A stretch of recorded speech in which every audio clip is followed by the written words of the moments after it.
వస్తానయ్యా. ఆపవయ్యా గోవిందా, బంగారం లాంటి నెయ్యి బజార్లో అమ్ముకోవాలి కానీ ఇలా ప్రసాదంలో పోసి పాడు చేసుకోకూడదు. అయ్యా గరుడ వాహనం గారు, వంట మర్మం నేర్పరు. అమ్మమ్మమ్మ, వంట మర్మం వైద్య మర్మం అన్నారు. ఆ తర్వాత నేర్చుకుంటున్నాను కానీ ముందు ఈ డబ్బా బజారుకు వెళ్లే విధానం అది నాకు తెలుసండి గరుడ వాహనం గారు. ఈ డబ్బాని ఇలా ఈ బుట్టలో పెట్టాలి, చెత్త చెదారం కప్పాలి. ఆ తర్వాత బయట పారవేస్తున్నట్టు ఇలా ఇలా ఇలా పట్టుబడాలరా. ఇన్నాళ్ళు మిమ్మల్ని ఒక కంట కనిపెడుతూనే ఉన్నాను, ఇప్పటికి దొరికారు. పదండి ధర్మకర్త గారి దగ్గరికి. ఎందుకా? శానిటరీ ఇన్స్పెక్టర్ గారు వచ్చి శాంపుల్స్ తీసుకుని వెళ్లేదాకా మీరు ఒక అడుగు కూడా కదలటానికి వెళ్ళేది.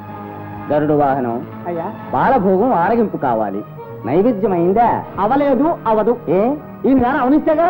అదేమిటి బాబు, స్వామివారి కైంకర్యాలు యథావిధిగా జరగకపోతే దోషం కదూ. మీరు ఆగండి బాబు, ముందు వీళ్ళ కైంకర్య సంగతి తేలాలి. వీళ్ళు చేసిన పాపాలు బయటపడాలి. ఏమిటి నాయన ఘర్షణ పడుతున్నారు?